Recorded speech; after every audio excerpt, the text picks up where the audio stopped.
This is WFYI News Now. It's September 3rd, and I'm Zach Bundy sitting in for Abriana Herron. On today's show, one of the most successful music groups to emerge from Indiana in the last decade was inspired by a course at Indiana University. And services at one local nonprofit that works to reduce youth violence has been set back after a chunk of grant funding was mismanaged through a local community center. So we still had 2 months left of programming and payment disbursements that was supposed to happen. Those stories coming up, but first.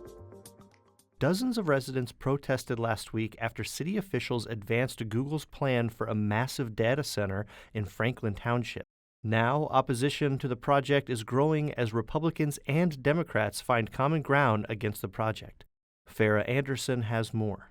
Councilor Michael Paul Hart, who represents the district where the data center would be built, has been outspoken against Google's $1 billion proposal. At a recent Development Commission hearing, Hart argued the project would take up more than 450 acres of land, while offering fewer benefits than other kinds of development. We should not be locking up one of the largest remaining land opportunities in Franklin Township for a project that offers limited jobs, reduced tax benefits, and long-term restrictions on infrastructure growth. Republican councilors Paul Inay, Joshua Bain, Derek Cahill, Michael Dilk, and Minority Leader Brian Mowry also say they oppose the project. 7 Democrats have joined them. A discussion on the rezoning case is expected at the Indianapolis City County Council meeting September 8th, with a final vote expected September 22nd. I'm Farah Anderson. One of the most successful music groups to emerge from Indiana in the last decade was inspired by a course at Indiana University. Durand, Jones, and the Indications have attracted an international audience for their retro R&B style, which blends vintage soul music with modern production techniques. The band recently issued their 4th studio album, Flowers. Kyle Long talked with Jones about a pivotal influence.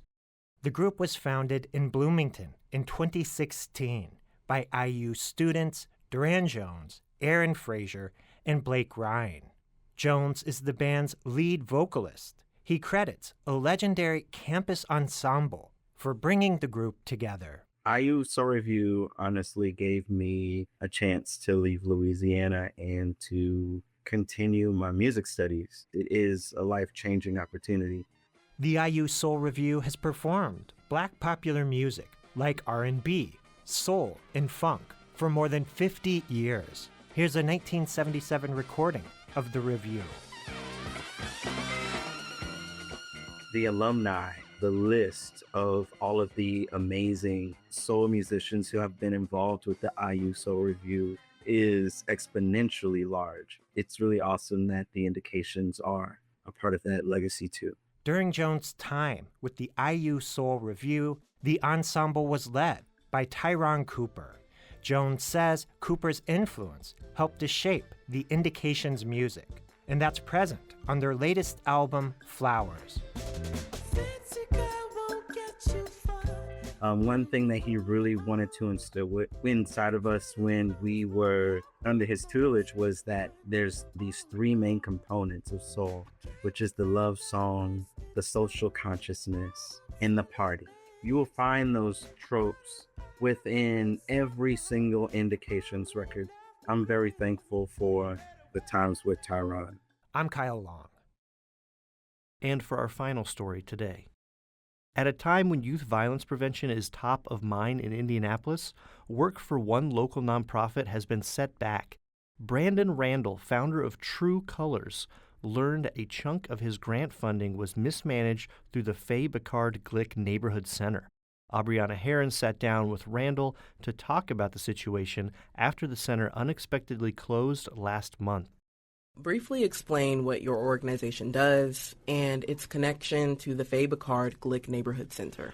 Yeah, so my organization is True Colors Consulting, and we contacted Faye Bicard prior to the 6th round of Elevation Grant to ask if they would be a fiscal sponsor, and they agreed. And so we submitted a grant to do some violence prevention work with a group of 12 young men from across the city. Faye Bicard was able to submit that grant, and we were granted the funds, which was about $220,000. Can you walk me through what happened after you learned that the neighborhood center would be closing? We did not find out that information through FABACAR.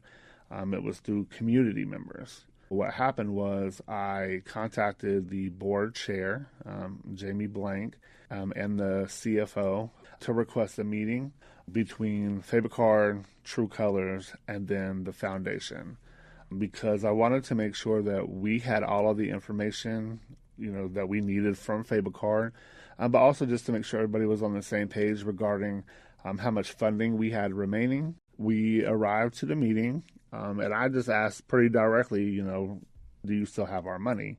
And her response was no. There was no money left in our account. So we still had 2 months left of programming and payment disbursements that was supposed to happen. The challenge became even more intense after it was disclosed that they knew that the money was gone at the end of May. To learn that in the August 7th meeting, what were you feeling? Very much frustration and disappointment. If you knew for 2.5 months that y'all did not have our money, my frustration was, why would you not contact us? If the money was funny, I would have expected an email, saying, hey, just so you know, there's some things happening with finances. It may impact your grant. I would have much appreciated that level of transparency. How exactly were those funds meant to be used? And do you know what happened to them? Did they tell you? So it was a total of $43,000. $22,000 of that was for the last 2 months of pay for my 10 students who serve as the youth ambassadors for the program. About $9,000 of that was split between the last 2 months of pay for me and my assistant director. And then the remaining balance, which was about $10,000, was split up between program supplies, food for our monthly sessions, and conference costs. I'm assuming they used them for operations. It's already been publicly released that they were in some financial binds. So it was probably tapped into just to help keep the organization going. What impact has this situation had on you, your organization, and the young men who were preparing for the event in September? They were obviously frustrated. However, they were still very much focused. They've been doing this work since November, planning for their conference. They were still very determined, we're not going to let this phase us.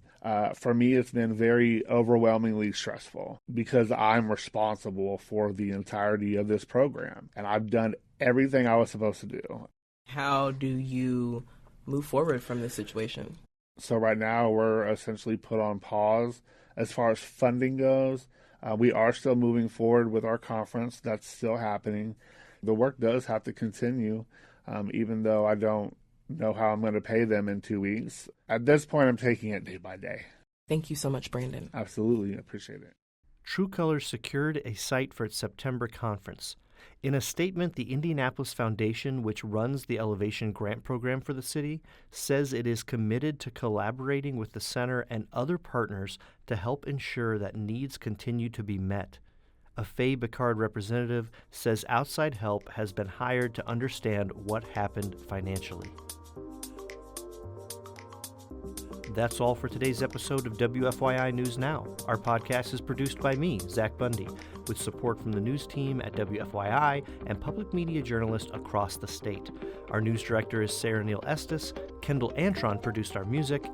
If you like today's episode, remember to subscribe and share, and follow WFYI on Instagram, TikTok, Facebook, and YouTube to check in on our newsroom throughout the day. Thanks for listening, and we'll be back tomorrow.